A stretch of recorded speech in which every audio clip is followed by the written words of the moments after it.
Hello बच्चों, कैसे हैं आप सभी। स्वागत है आपका हमारे YouTube channel MP learning classes में। तो बच्चों, आज हमने आपके लिए जो आपके लिए बोर्ड एग्जाम के लिए जो आपके प्रैक्टिस सेट्स आए हैं आपकी गवर्नमेंट के द्वारा, ठीक है, जो आपको ABCD जो सेट्स मिलने वाले हैं उसका हमने विज्ञान का सेट ए लेके आए हैं आज, ठीक है। इसके जो क्वेश्चन आंसर्स हैं आपको हो सकता है पेपर्स में आपको मिल गया हो और कुछ क्वेश्चन आंसर्स आपको मिल गए होंगे, बट अगर कुछ आंसर्स आपको नहीं मिल पा रहे हैं तो इसके माध्यम से आप इसको दे सकते हैं, ठीक है। तो चलिए स्टार्ट करते हैं। सेम आपका जो पैटर्न रहेगा जो आपका बोर्ड एग्जाम में आने का सेम पैटर्न रहेगा। 75 नंबर का क्वेश्चन रहेंगे आपके, ठीक है, जो पेपर रहेगा और 3 घंटे का रहेगा, आपको ये हल करना। चलिए स्टार्ट करते हैं पहले क्वेश्चन से। सही विकल्प चुनकर लिखिए।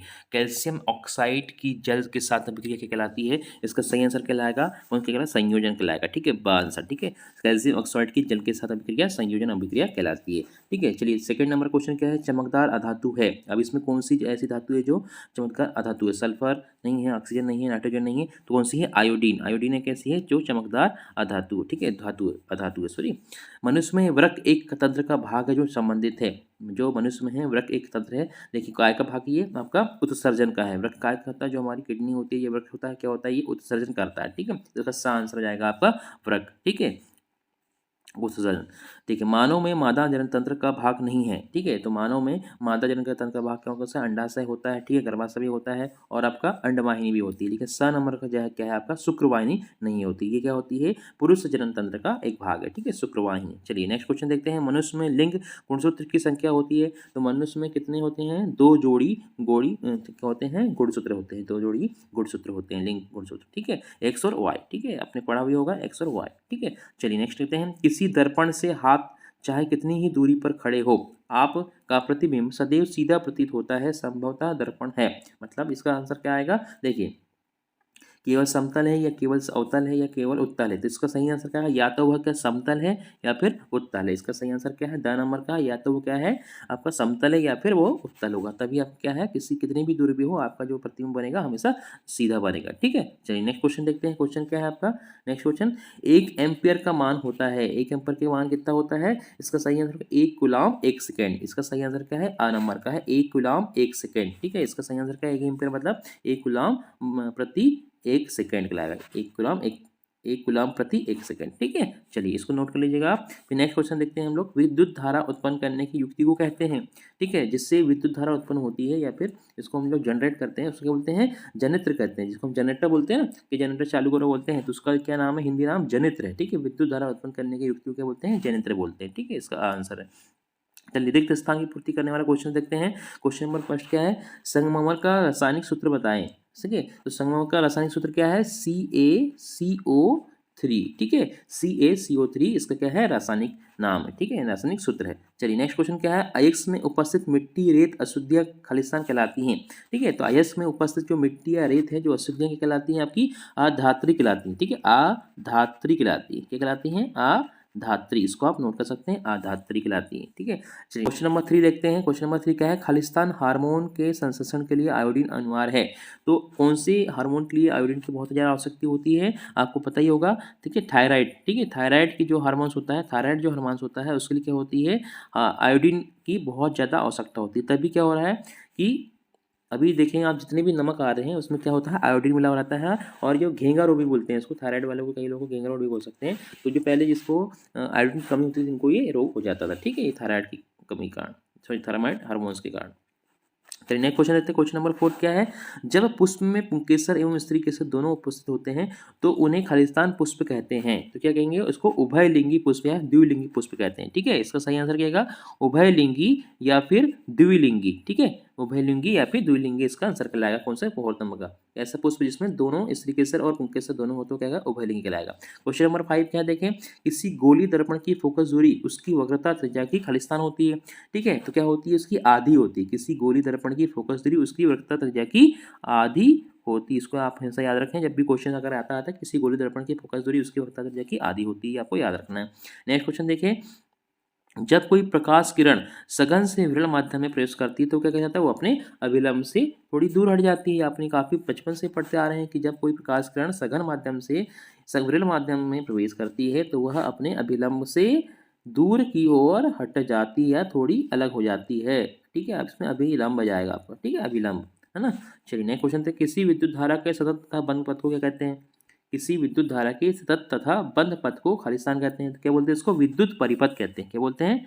विद्युत परिपथ, है ना, विद्युत परिपथ। ये आपका जो लास्ट है, आपका 7वें नंबर क्वेश्चन है, किसी विद्युत धारा के तथा बंद पथ को हम विद्युत परिपथ कहते हैं। ये आपके टोटल 7 क्वेश्चन हो गए फिल इन द ब्लैंक्स से। चलिए अब सही जोड़ी मिलाते हैं। सही जोड़ी क्या है आपके? देखिए पहला क्या है? सिरका।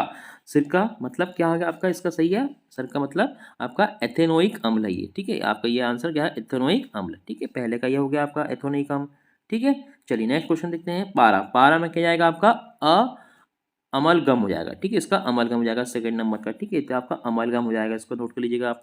केंद्रीय तंत्रिका तंत्र मतलब क्या आपको पता है? केंद्रीय तंत्रिका जब भी आता है तो आपको याद रखना है मस्तिष्क और मेरुरज्जु, ये दोनों चीज से क्या होती है? कनेक्ट होती है, मेरुरज्जु और अपना मस्तिष्क, केंद्रीय तंत्रिका तंत्र, ठीक है। इसके बाद देखिए आप अलैंगिक जनन, ठीक है। तो अलैंगिक जनन का जो सही आंसर कहलाएगा आपका कायिक प्रवर्धन कहलाएगा, ठीक है। अलैंगिक जनन क्या है? कायिक प्रवर्धन। ये आपका चौथे नंबर का आंसर हो गया, ठीक है। इसके बाद देखें आप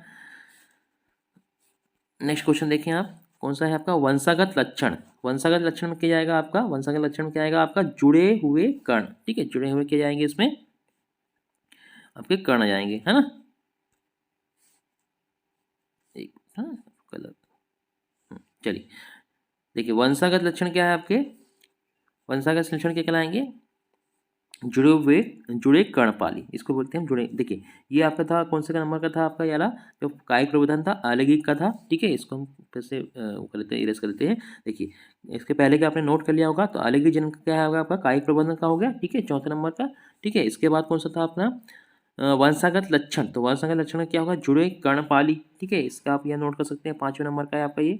इसके बाद है प्रकाश का प्रकीर्ण। तो प्रकाश का प्रवण किसका है? किसका प्रभाव है? प्रकाश का प्रवण की जो परिभाषा किसने दी थी? टिंडल प्रभाव है, ठीक है। टिंडल प्रभाव ये 6वें नंबर का हो गया आपका, ठीक है। इसके बाद विद्युत धारा। तो विद्युत धारा को अपन कहते हैं अमीटर से नापते हैं, तो 7वें नंबर का आपका याला हो गया, ठीक है।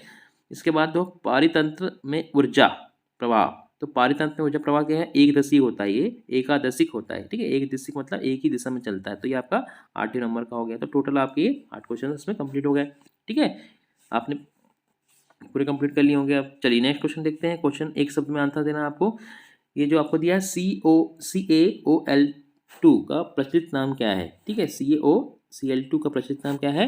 Calcium hypochloride. कैल्शियम हाइपोक्लोराइड इसका नाम है, कैल्शियम हाइपोक्लोराइड। क्या है इसका नाम? कैल्शियम हाइपोक्लोराइड, ठीक है। चलिए नेक्स्ट क्वेश्चन देखें। पौधों में प्रकाश के अवशोषण के लिए कौन सा वर्ण उत्तरदायी होता है? पौधों में प्रकाश के अवशोषण के लिए कौन सा वर्णक उत्तरदायी होता है? तो इसके दो आंसर्स हो सकते हैं, या तो आप उसको फाइटोक्रोम लिख सकते हैं आप, क्या है? फाइटोक्रोम, और अपना क्लोरोफिल भी, क्लोरोफिल, ठीक है। ये आप दोनों लिखते, दोनों ही आंसर का सही है, ठीक है, फाइटोक्रोम या फिर क्लोरोफिल। फिर देखिए नेक्स्ट थर्ड नंबर का क्वेश्चन क्या है? केंद्रीय तंत्रिका तंत्र की संरचनात्मक इकाई क्या है? तो क्या है इसकी केंद्रीय तंत्रिका तंत्र की संरचनात्मक इकाई? न्यूरॉन है। क्या है? न्यूरॉन, ठीक है, इसको आप याद रखना, न्यूरॉन। चलिए नेक्स्ट क्वेश्चन करते हैं। डीएनए का पूरा नाम क्या है? तो आपको सबको पता होगा, आप बचपन से पढ़ते आ रहे हैं आप, ठीक है। डीएनए का फॉर्म क्या है? डीऑक्सीराइबो न्यूक्लिक एसिड या फिर डीऑक्सीराइबो न्यूक्लिक अम्ल, ठीक है। डीएनए का फुल फॉर्म हो गया, है ना। चलिए नेक्स्ट क्वेश्चन क्या है आपका? लेंस की क्षमता का एसआई मात्रक क्या है? लेंस की क्षमता को कैसे हम नापते हैं? डायोप्टर से नापते हैं, डायोप्टर, ठीक है। आपने सुना होगा डायोप्टर, ठीक है, डायोप्टर, है ना। फिर देखिए नेक्स्ट क्वेश्चन क्या है? सामान्य दृष्टि के व्यक्ति के लिए हुए स्पष्ट दर्शन की अल्पतम दूरी कितनी होती है? तो इसकी क्या होती है? 25 सेंटीमीटर होती है। क्या होती है? 25 सेंटीमीटर। इसको आप नोट कर लीजिएगा कि समान दृष्टि के व्यक्ति के लिए हुए स्पष्ट दर्शन की अल्पतम दूरी कितनी होती है? 25 सेंटीमीटर हो सकती है, ठीक है। चलिए नेक्स्ट क्वेश्चन क्या है आपका? Question number 7। विद्युत चुम्बकीय प्रेरण की खोज किसने की थी? विद्युत चुम्बकीय प्रेरण की खोज किसने की? फैराडे ने की थी। किसने की थी? फैराडे, इनने की थी 1831 में की थी, 1831 में की, ठीक है, फैराडे ने विद्युत चुम्बकीय प्रेरण की जो खोज की थी, फैराडे ने की थी 1831 में, ठीक है। तो ये आप इसको आंसर लिख सकते हैं। अब आपके जो क्वेश्चन हैं आपके ये डिस्क्रिप्टिव क्वेश्चन हैं, इसको आप नोट करेंगे, इसके हम आपको नेक्स्ट वीडियो में आपके क्वेश्चन आपको आंसर हम दे देंगे, ठीक है। बाकी ये जो टोटल आपके क्वेश्चन से ऊपर के कंप्लीट कर दिए हैं। नेक्स्ट जो सेट आपको बी सेट है उसके भी आंसर हम लेके आएंगे। तो ये वीडियो आपको कैसा लगा हमें कमेंट बॉक्स में बताएं, और ये वीडियो को आपके जो दोस्त हैं, आपके फ्रेंड्स हैं, उनको अधिक से शेयर करें ताकि उन्हें भी इसका फायदा मिले। और भी हम लोग इंपॉर्टेंट क्वेश्चंस के आंसर्स हम लेके आएंगे ताकि आपको इसका बेनिफिट हो आपके बोर्ड एग्जाम के लिए। तो वीडियो देखने के लिए बहुत बहुत धन्यवाद। Thanks for watching.